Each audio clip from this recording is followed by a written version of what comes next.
I'm not accusing General Alcalde of anything.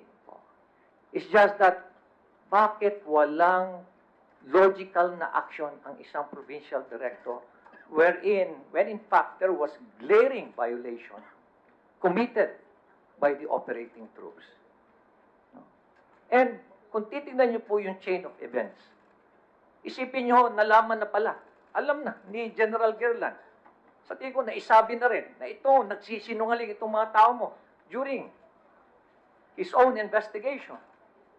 Eh bakit ngayon, these people are so much entitled in the Philippine National Police. From dismissal to demotion, nabigyan pa sa magagandang pwesto. One is even the officer in charge in Tagaytay. No? Sometimes tinatanong po sa akin, why now? Ano pa motibo ni Magalong? Siguro naiinggit si Magalong dahil hindi siya nag-chief PNP.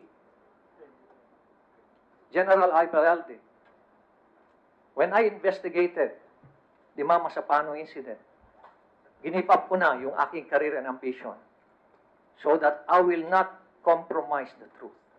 It is also illogical for me to be talking to some of the candidates at sasabihin ko na to undermine you para lang iapura yung let us say, retirement mo para makapasok sa kanila. It doesn't give sense to me.